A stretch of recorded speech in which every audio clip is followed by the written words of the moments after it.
What is up, Steelers Nation? Thank you so much for jumping on to another episode of All Steelers Talk. I'm Noah Strackbine, joined, I'd say every Friday at this point, by my main men, Nick Martin and Steven Thompson. Find us on youtube.com/All Steelers Talk or subscribe anywhere you get your podcast. The Pittsburgh Steelers, they're 7-4. They host the Arizona Cardinals this weekend, a matchup that some are calling a trap game. Maybe we had the conversation before we jumped on here. Is a trap game even possible with this Pittsburgh Steelers team? Are they good enough to be considered a trap game candidate? We'll dive into our keys to victory for this matchup for the Pittsburgh Steelers. Some very interesting words from Ben Roethlisberger on Matt Canada and how he approached coaching the offense and really the quarterbacks, which is the most important position for an offensive coordinator. Some interesting quarterback debate here between Kenny Pickett and a potential trade candidate this upcoming offseason. And as always, our predictions for week 13. Nick, we'll start with you. It is a rainy day here in the Berg. I don't know how it is down in good old North Carolina, but how you feeling, my friend?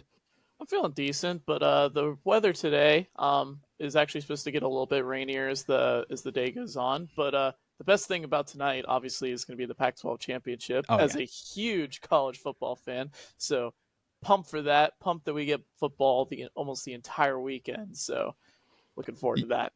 You got a winner in that one, and who is your favorite quarterback in that matchup? Oh man, this one's a tough one because I think Bo Nix might have the more translatable upside as opposed to Michael Penix, because Penix can sometimes, his placement can go way all over the place, especially the past few weeks. Yeah. But I'm going to say Oregon wins because I think Dan Lanning really wants this game, and he's been really got his guys fired up the past few weeks. But Kalen DeBoer and company are going to be tough to beat because they are so well coached. It is going to be a good time. I was telling you guys that Donnie Droon, old buddy, flies in at 11 p.m., so I'm going to miss just the peak time of this Pac-12 championship matchup. It is a rainy one out here in the Berg. You're experiencing it yourself there, Steven. How you feeling, my friend? Who you got winning this game? Do you think they cover the 10-point spread? Well, I think the rain is a good sign for us. I think that speaks well to my boys from Seattle. I'm all in on the Dogs. I love future Patriot Michael Penix. I'm really excited for him to show what he can do on such a big stage like this. I think Washington's like a team of destiny, quite honestly. I've been in on them since the beginning of the year, so I'm all in on Washington. Give me all the points. I took them on the money line. We're all about the Dogs in my house. You went money line Washington as well on this one. You're thinking they sweep the season series in this bad boy. That's right. I do. I just think they're a team of destiny. I just have a feeling. So you think that they win it all? You think they're team destiny? They take the championship? I'm talking national championship. I don't know about that, but Georgia exists. Georgia does exist.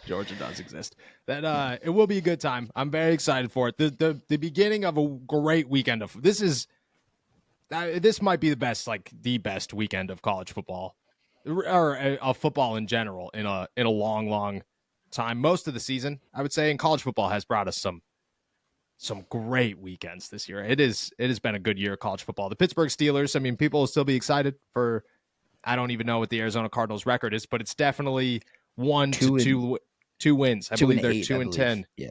2-10. Yeah. 2-10. Good time for the Arizona Cardinals. Still, Steelers fans they'll get excited. They'll have a great matchup on Sunday. We'll dive into that. Let's start with the biggest news to come out of Pittsburgh and the Pittsburgh Steelers over the last 48 hours. They placed a bid for the NFL draft. The 2026 and the 2027 NFL draft could be hosted in the city of Pittsburgh. Steven, let's start with you. You'll be out here for it. How cool would a draft be in the city of Pittsburgh?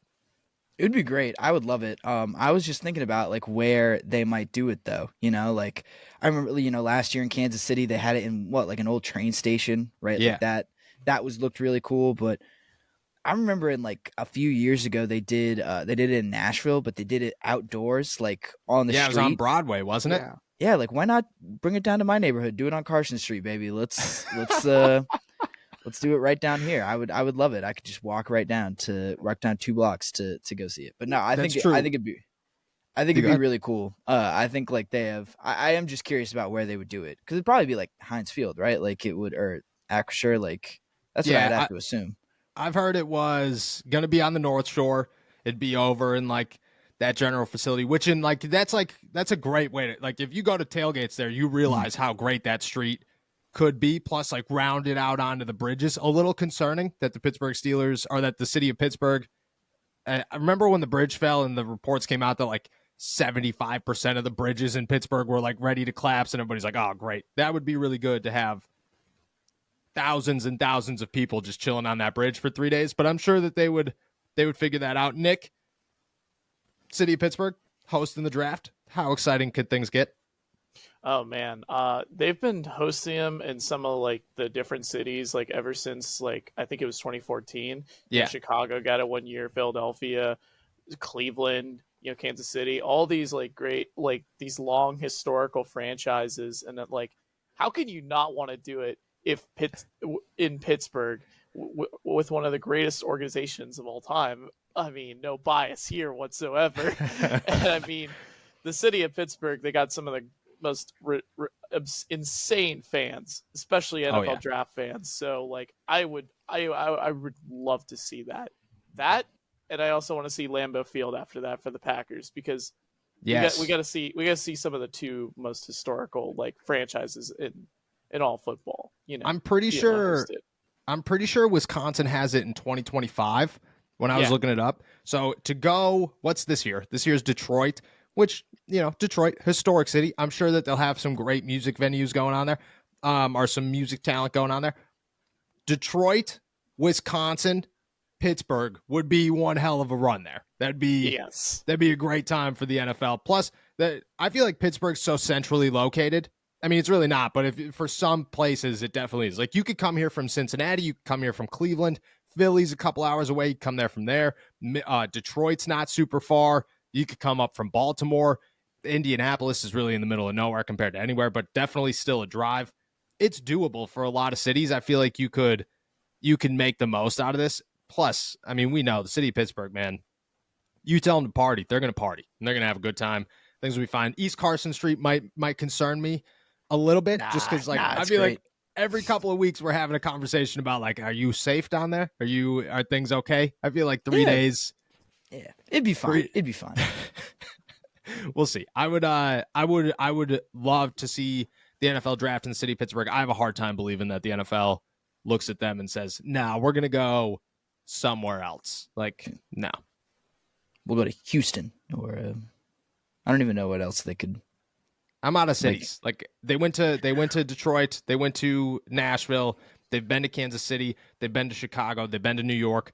Like, go to Pittsburgh. They've been to Philadelphia, they've been to Cleveland.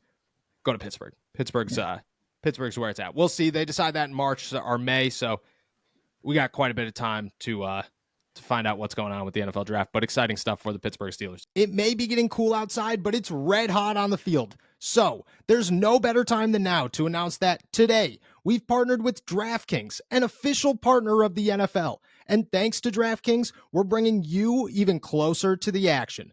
Right now, new customers who bet $5 will get $150 in bonus bets instantly. You heard that right, instantly. But that's not all. If you're already a DraftKings customer, you get a no-sweat same-game parlay. Get a bonus bet back if your same-game parlay / same-game parlay X doesn't hit. Max reward limits do apply. And if you're a multi-sport bettor, no worries. DraftKings allows you to combine multiple bets for a shot at an even bigger payout. Download the DraftKings Sportsbook app now. New customers who use our promo code ALLSTEELERS and bet $5 will get $150 in bonus bets instantly. That's promo code ALLSTEELERS, only at DraftKings Sportsbook. So let's continue this conversation with, the other big news that came out in the last 2 days. Ben Roethlisberger on the latest episode of his podcast, Footballin' with All Steelers, had some very interesting things to say about Matt Canada, the way Matt Canada went about coaching the offense. He kind of made it known and admitted that Canada wasn't always, hey, I'm going to go work with the quarterbacks and it's my job to be this close with Ben Roethlisberger or Kenny Pickett. It was more so like, hey, go work with Mike Sullivan. That's your quarterback's coach. I'm just going to be the coordinator. This is what he had to say about the situation. Right or wrong, maybe it was just the way he does it. Maybe he just didn't want to do it with me. I don't really know that. That was the first time I felt like I wasn't working directly with the coordinator. It seems weird. Maybe that is why Kenny feels more comfortable with Mike Sullivan. Maybe the same thing was going on where Matt was more removed. I'm the coordinator. I'll coordinate. You work with Sully. Later in the conversation, he said quarterback coaches are the go-between when you are butting heads with the coordinator. I've always worked closely with the coordinator, even when I had a quarterback coach. I didn't feel that way with Matt. It almost felt like Matt wanted to let the quarterback coach me. I feel like big, strong words from Ben Roethlisberger on this one, especially considering, Kenny Pickett was probably the only lifeline Matt Canada had towards the end of this one. Steven, we'll start with you. You hear those words. What were your thoughts on the situation? Does it add any clarity about what was going on with Matt Canada, Kenny Pickett, and the offense? I mean, I guess clarity might not be the word, but I think it might explain a couple of things. I mean, when Ben Roethlisberger is your quarterback, I feel like the situation's a little different. You don't need someone to develop him as closely. You know, that guy was pretty much a finished product. With Kenny, it's a completely different story, you know? You need someone there, I feel like, as a young quarterback. You need an older mentor to kind of always be there for you and to always be able to answer questions and to always be kind of tied into what the rest of the offense is doing, at least I feel like. And Matt Canada wasn't there. If he wasn't willing to be there, wasn't, willing to, or just in the position to stand right by Kenny's side and bring him along all the way through this process, that's a little concerning. I mean, not as concerning now that he's gone, but I don't know. It just feels like it feels like kind of ignoring a pretty big responsibility for the offensive coordinator. I mean, as soon as they brought Kenny in, felt like it was pretty clear that, his development was kind of paramount to the success of the organization moving forward. Like obviously there's an offense to coordinate and there's a lot of players who participate in the offense, but look, the quarterback is the focal point of it. It's the most important position on the field. It is a delicate position to deal with. It's a position that requires a lot of developing and a lot of work. People rarely come out of college as a perfect quarterback. They need help to develop. So not kind of having the full brain trust behind Kenny is an interesting move, and I would argue one that didn't actually work out. If that's how it actually played out in practice. Yeah, I agree. Like if the way I looked at it is Kenny is the most important piece to this puzzle. It's the most important piece to your success as an offensive coordinator. Maybe he was a little bit more tied in than he was with Ben Roethlisberger, but it just didn't make the whole you get coached by the quarterback's coach. I'm not going to work that closely. Kind of, I don't know, put a strange taste in my mouth as in like, isn't your quarterback going to be the one that you develop an offense around because he's the guy that's the most important piece to the puzzle? But I guess maybe Canada didn't think that way. Nick, when you heard this, watched this, what were your thoughts on Big Ben's words? Was not shocked in the slightest because of how that offense has been throughout the time when, he was with Roethlisberger and with Kenny Pickett. It didn't matter who the quarterback was. The middle of the field was always so they were not using it at all under Canada. Not just that. I mean, I get why they didn't use play action under Ben Roethlisberger. It was not something Roethlisberger was always the most comfortable doing, and I get it. He was more comfortable, working out a shotgun. Kenny Pickett is a guy who ran so much play action coming out and is so good at that, and yet they barely use it at all. And it explains everything because they almost have Kenny doing the things that he's not the most comfortable with, and I'm just like, is there any communication going on between the coordinator and quarterback on this thing? And, Kenny was always, sticking up for Canada. He's going to say the right thing is always. And, you want that in your franchise quarterback if he is the franchise quarterback, obviously. But, you can't have that level of distance between a young developing quarterback and like an offensive coordinator. I can maybe understand like, a veteran quarterback, they might be like more prepared for this type of thing. Some coaches could be a little more hands off and then they defer it to their quarterbacks coaches. And sometimes it works out, but there are coordinators who are way better than Canada that can get away with that type of stuff because they have a great system and things work. Like they're innovators. They're not just guys who borrow from around the league. And those are the exceptions of all play callers. And even then, they still have to figure out if their players are comfortable enough. There's a difference between like a Kyle Shanahan and an Andy Reid. Andy Reid kind of like what he does is he tries to give his players as much autonomy on that offense, as much input as they can get. And Kyle Shanahan, he's kind of more of, I don't want to say a dictator, but he's more hands off and he's more of like, this is how I want it done. And it works out for him. They both have different styles.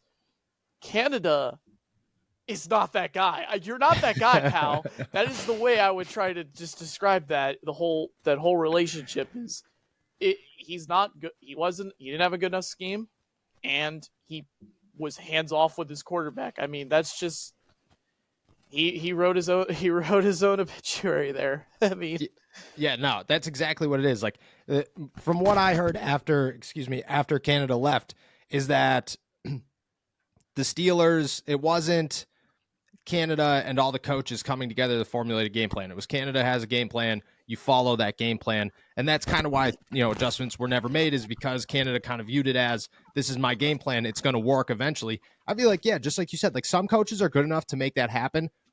I kind of put blame in a number of places. Like, okay, if you acknowledge that this is how Matt's going about things and he believes that he doesn't have, like he isn't, I don't know what the word is.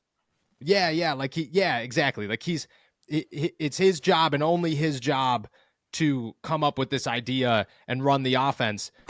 It's a little bit on Mike Tomlin or whoever else to be like, hey, pal, look, this isn't working. You're not there yet. Maybe one day, cool. But for right now, let's try to figure this thing out. I feel like to wait 2.5 years before somebody was like, okay, let's come together. Let's have some more voices in this room was a little ridiculous. Yeah, no, but it makes a ton of sense. Go ahead. I think we can all agree that even just looking at the product on the field, it was way past time. But the fact that like there was all this dissonance and distance between Canada and the coaches and even the players, I mean, how do you not rectify a situation like that? I mean, it's a bit of an indictment on Tomlin. I love Mike Tomlin, obviously, but he does have his flaws. I think he was almost too loyal to Canada to a fault here.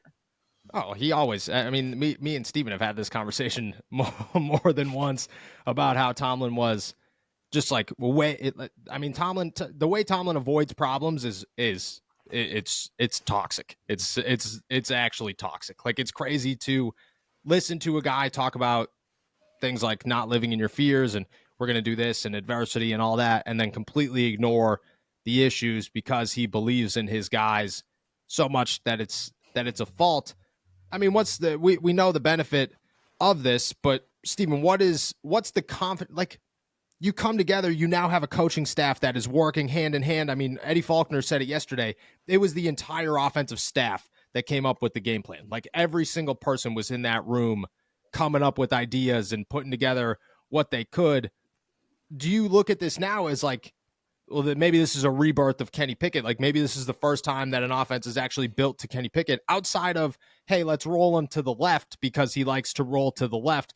And that is all we're going to do to benefit this guy.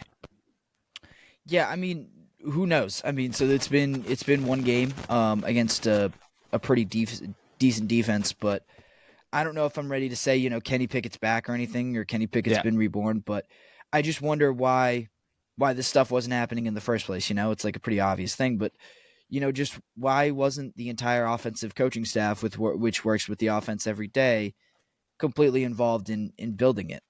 Yes. So I don't know. I mean, look, Kenny looked good in his first game with the new kind of offensive coaching staff and the new organization. I guess I just I didn't expect any steps forward, like literally any, when after Matt Canada got fired. So I was pretty surprised to see them, despite only putting up 16 points, really take some meaningful steps forward. So I feel a little lost. I feel like I don't know what to expect from Kenny because he still is the quarterback that he was. It's just, I feel like we're not going to actually know. We're not going to actually get a full answer as to how bad, how much Canada dragged this offense back until we're a few weeks down the road and we get a little bit of separation from it. Yeah, Nick, let me ask you this: do you watch that game? What did you see that stuck out to you as, oh, this is instant changes? You know what I mean? Like, this is instant improvements of, this is no longer Canada's offense. So biggest thing was when they came out and did a play action seam shot to Pat Freiermuth. Yeah, that was a big middle finger right to Canada. 100%. Yeah, no, legitimately, like the thing that drove me insane about their play action usage under Canada is it was always like not setting up big plays or taking linebackers out of the middle of the field. It was always towards the sideline and a lot of these like rollout situations, and it drove me up a wall. Benjamin Solak of the Ringer broke it down like the week Canada got fired, and he did a terrific job of just breaking it down. And just he not literally just breaking it down, but he broke down as he was watching the film because it was that bad with the design and just like everything going on there. And that bad that plays in from the offensive design, when you get good offensive design, like in the right situation, it's like, and then Kenny doesn't hit it, you say to yourself, is it Kenny? Is it Matt Canada? And then you watch Kenny like this past week. Obviously, there's still room for growth in that area, but like it felt like he knew the coverages they were throwing at him. Like there was an instance where they called double posts versus quarters coverage, and he knew he had quarters. Like he threw the ball. It should have been a touchdown to Deontay Johnson. But Tomlin didn't challenge, but we don't talk about that so much. And he had that exact, like, he looked that down. I remember this was to start the season against Cleveland. He looked down a quarters beater, and they were in pre-snap. They were in pre-snap, one high coverage. They didn't even rotate, and he was just glued to it. And I was just like, okay, clearly there's more hands-on direction going on here because Kenny actually knows what he's looking at pre-snap for once. And that's the biggest difference I saw, aside from the tight end usage in the middle of the field, play action. I mean, do you think that comes from Faulkner's game plan? Do you think that comes from Sullivan being in his ear? Where do you think that comes from? That he's able to read things, that he was able to read things. I don't want to say that this is a definitive going to change, but that he was able to read things in that game better than he's been. I think it's just a collective. It's just coaching, working together. It's no one's egos driving the ship. And I think that's the most important part. Sullivan's hands-on with Pickett. Faulkner tries to develop the game plan. He relays it with Mike Sullivan. Sullivan calls the plays because he has experience as a play caller. And I think it's just working well together, at least for the first game without Matt Canada getting over 400 yards of offense. I mean, that's definitely something. And I mean, the performance they had on offense, it was kind of weird because you said to yourself they could kind of have scored more that week if it wasn't for some of the turnovers in some of these situations. And it was like, you love the process, and then the results just they weren't quite there, if that makes sense, on the scoreboard. But I was at least encouraged. I definitely don't want to overreact, though, after 1 week. I want to see how this goes to end the season. This is Kenny Pickett's audition. He needs to prove to the coaching staff, hey, I'm that guy, and I'm gonna be way better now on without Canada, and you can trust me. You don't have to draft a guy going in, or maybe Faulkner and Sullivan, they get the job or something. But I think they need to keep looking outside, obviously. But I'm overall encouraged, but I'm cautious. Yeah, I agree. Steven, let's ask this before we move on. One final question here. Is a 2-coordinator system, could that be a long-term solution? Because there are a lot of people out there that, I mean, Ben reacted to it, said, what the hell's going on? Eddie Faulkner said it worked smooth. Is a 2-coordinator situation. Can you see, can it work? Can you see them actually doing it?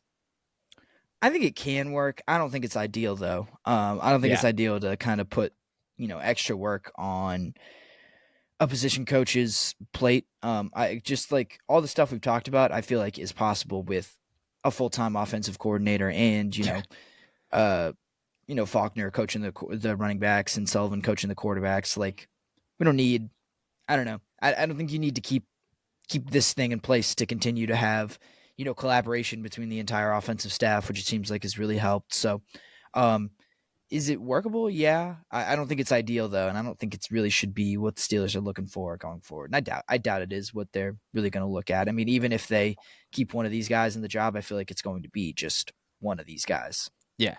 I agree. I don't know. The Steelers do weird things all the time, and you just watch them, and you just like, it's just the Steelers. It would just feel kind of not lazy might not be the right word, but just like a little bit of a cop out, like doing the safe thing, the conservative thing. If they decide to keep these two in their current positions, like Mike Tomlin, man, he never lives in his fears, except for always when he does, except for when he does. And I could see that. I could see this being, but I agree. Like it doesn't make any sense, and it just feels like this was the easiest route. Let's not upset anybody. Let's keep it going. But you never know. With that said, they will coach their second game of the 2023 season, second game ever. This is I don't know. We've hit the point. I've hit the point in the week where yesterday I woke up, I went to my laptop. I always like do a little search of the internet, just like make sure I didn't miss anything overnight. I'm an old man, so I go to bed, a little earlier than most people. And I realized there's no news. I missed no news. Then I was like, all right, let's look at my list of news. And I went, oh, my list of news is empty. There's nothing left to put out there for people to read because there's nothing going on. Probably the most boring week somehow of the Pittsburgh Steelers season. We've hit this, but the Arizona Cardinals are coming to town, and some are calling this a trap game. Some are calling this a possibility for the Pittsburgh Steelers to go on a run over these next 2 weeks, build some momentum, and really put themselves in a position to fight for not just the AFC North, but the AFC in general. Nick, let's start with you. Week 13, I keep calling it week 12, but week 13, Pittsburgh Steelers, Arizona Cardinals, Kyler Murray comes to town, James Conner's return. Bow, bow, bow. Jonathan Gannon. What are your keys to victory in this bad boy? I would say it's keeping Kyler within the pocket. Like Kyler, when it comes to like his deficiencies as a passer, mainly come from like not being able to see the middle of the field consistently. So Drew Petzing has kind of like had to adjust his offense for Kyler, and it's almost been a downgrade in terms of design overall because it's a lot more sideline shots, a lot more deep shots, things that Kyler is comfortable with. I would be on the lookout potentially for them, using him more in the designed run game, as that's something they need to keep, their heads on a swivel for. The thing about the Steelers run defense, in particular when it comes to James Conner, ever since Hayward came back, they have been ridiculously good at just maintaining the line of scrimmage. They've been extremely disruptive, and they're getting good play out of their linebackers and even their safeties in every situation, like where they need their guys to hold up at the point of attack. Like guys are just doing their job, and it's so great to watch because coaches are gonna be like in the film room and they're like excited just how well their guys are just doing their jobs. It's an unselfish football team. And in that regard, I think limiting James Conner and keeping Kyler contained in the run game, that's how I think they need to win this game. And, the deep vertical shots, try to keep, Rondale Moore under a lid. Minka Fitzpatrick coming back is pretty significant in that regard. So yes, I'm pretty optimistic overall. I don't want to say it's a trap game because I think the Cardinals, as much as their record sucks, they've got some talent there. But yeah, they do. And Kyler Murray looked good for like half a game. Got to remember that. He did look good. I do remember that. But I don't think this is a trap game. I think Pittsburgh will be ready. You almost dropped your score again. I felt it. I felt this was back-to-back weeks. Nick dropping an early score. Nope. Dropping an early score. All right. I agree. Kyler's a dude that you got to protect. James Conner touched the ball 6 times last week, which is just like doesn't make any sense. I talked to Johnny yesterday on an extra podcast, and he was just like, it doesn't. Everybody in Arizona was just sitting there like, did you forget James Conner exists, or we're just done with this now? Yeah. But I agree. You got to stop the run. Steven, your keys to victory, week 13. See, I almost said 12 again. Week 13, Pittsburgh Steelers, Arizona Cardinals. Well, I think it's going to come down to the red zone. Nick alluded to it a little earlier, but the Steelers only scored 16 points last week, and it felt like they left at least 10 on the field, Yeah. We're looking at this team a lot differently if they put up, 26 points versus just 16, and I feel like it all came down to kind of executing in the red zone, not stalling out, not settling for field goals and scoring touchdowns. And to kind of go back to a point that Nick alluded to a little earlier as well, like this is a scrappy, we'll call them scrappy Cardinals team. Like they're going to make you sweat a little bit. They have to teams all year despite their record not being too great. So I think the Steelers can't really afford to let Arizona hang around. Don't let them think that they're kind of in this game on the road, that against a team that's in the playoff picture, that they really have a chance. So I think if you can finish off some touchdown drives, especially early, you can kind of put this game to bed and you can build yourself enough of a lead to kind of cruise to a victory, even if your second half isn't great. Yeah, I'm going to build off of that. My keys to victory are a lot of the same. The Cardinals have, as bad as they are and as bad as their record is, they have been in a lot of tight games. They have held strong almost week after week. The Pittsburgh Steelers, this is an opportunity to kind of just like say, hey, look, we're not gonna let that happen here. And they have the defense to stop that from happening. I'm not totally worried about the offensive side of the ball for the Arizona Cardinals. Like the Steelers defense, especially if Arizona's without Hollywood Brown.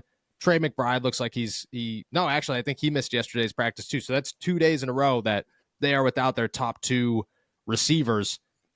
This could be a good day for the Steelers defense. Offensively, it's exactly what you said. Put it away. Just key to victory. Get this thing over with. It is the most boring week of the season. That is what I cannot put any more emphasis on. Like as somebody who we are as engraved into this news system as possible. We know every headline that shouldn't be a headline. We know everything we could possibly talk about when it comes to the Pittsburgh Steelers on a week-to-week basis. We have hit. It is Friday. Thursday morning, there was nothing left. Friday, the gas tank is completely empty. By Sunday, it will be drained because there's nothing exciting to talk about because this is the most boring matchup the Pittsburgh Steelers will have in the 2023 season. And I'm not saying that means it's going to be an easy game. I'm just saying that it could be an easy game, and it's up for the Steelers offense to put this one away early. I would love to see Kenny Pickett go back-to-back drives. That's the big thing. If this offense could go score first drive, second drive, it's over. At that point, you have done enough where nobody is stressed out about the situation. The defense has a gap. You now control the game. You now control the clock. You now control everything. It is in your hands. You don't have to stress the rest of the game. I think if you could put this one away early, things could go really smooth for the Pittsburgh Steelers, and that's on the offense because I don't expect the defense to have many struggles. With that said, I gave my score prediction yesterday. I'll give it again today at the end, but Nick, we'll start with you. Week 13. I don't remember. I think we all got it right last week, although I think Nick was the closest score. Or no, you weren't on last week, 2 weeks ago. No, it was I got the 13-10. I got the teams wrong for the Cleveland. Yeah, for the game. Browns. That's what it was. Yeah. That's what it was. So me and Steven walked out of here winners last week. We all got it wrong the week before. So let's try to redeem ourselves here. Nick, we'll start with you. Your score prediction, Week 13, Steelers, Cardinals. I don't know why I'm always so weird with my score predictions, but I'm gonna say like 24-16. Let's say we get an extra point miss in here somewhere. Like, I don't know. I could see something like that, close enough, but not like a, scratching nail biter, if that makes sense. Yeah. 8-point game, still one possession game. It's possible. We'll see. But I think Pittsburgh. What are you going here? What's your I'm not good with math. Did you say 24-14? 24-16. 24-16. Oh, okay. I like that a lot, actually. I like that a lot. 24-16, getting weird over here. The Steelers, Steelers games love to score. If you go back and look at them, they're all weird numbers. Like, there's never a game where it's just like 21-14. Never. So you could be onto something there. All right, Steven, your score prediction? I think it's going to be a little tighter than that. Steelers are still going to kind of be in control for the entire game, but I think it's still going to be a one-score game. I'm going 23-17. What are we doing here, people? A few more points on the board, but I think this one's kind of tight. I think the Steelers have to sweat a little bit to win it, even though they kind of it'll feel like the Steelers are more in control than they probably actually are on the scoreboard. I'm not even pointing to the tight games. I'm pointing to we all have 20-point games here for the Pittsburgh Steelers. What is going on here? And we did it last week, and we did it last week. We got called out. Like, if you go and look at the tweets, at the Instagram comments, at the YouTube comments for the last 2 weeks ago, we were good. 2 weeks ago, everybody was like, this is 13-10. That's a very logical score for the Pittsburgh Steelers. Every time we go 20 points, everybody's like, are you like, what have you been watching? Because it's not Pittsburgh Steelers football. I'm gonna round it off here with another 20 score. I'm going 24-13 Steelers over the Cardinals. I was more high on Arizona yesterday, and then I talked to Donnie. We did the podcast, and by the end of the podcast, I was just like, so you're telling me that the Arizona Cardinals have nothing going on for them right now? This is good. I think the Steelers, they look good in this one. I think last week was the new OC game. This week is the Steelers turn it around game, because the end of the season for the Steelers was going to end up this way anyways. They were going to go on a run. They were going to find their way into the postseason. That's just what Mike Tomlin and a Mike Tomlin team does. I think this is the beginning of that with the new offensive coordinator, so it's a little bit of a gap. 24-13. I think it's a little bit farther than both of you guys expect. Hopefully you're right, because I would much rather a good game to watch than one where you're sitting there going, all right, well, it's 24-10 and there's 3 minutes left. Let's see if Arizona could kick a field goal and somebody could get right. Give me a blowout. Give me a blowout. You want to blow out all day, huh? Yeah, I know. They make it too close every single week. Like, let's spruce it up a little bit. As Nick, who's somebody's sitting at home, that's the difference. I'm sitting in the press box, just like trying not to fall asleep. Steven's next to me, like waking me up, like, hey, come on, pal. And Nick's at home, just like, let's go. You got like 17 games on the TV. We're just sitting there, like, all right, let's go. So I feel that I'm now life. I get it. I 100% get it. As a Steelers fan, you need a little bit of a blowout, make some teams feel real good. With that, we're heading out of here, guys. Thank you guys so much for jumping on to another episode of All Steelers Talk. Make sure to subscribe to us on YouTube, youtube.com/All Steelers Talk. Check us out anywhere you get your podcast. And as always, find all of our work at allsteelers.com and our pick coverage at InsideThePanthers.com. Hopefully Nick is right, and this is just a big blowout. Nobody's got to stress on Sunday afternoon, but hopefully we all walk away with some wins score prediction wise in this one. Enjoy another beautiful day in the Berg. Peace.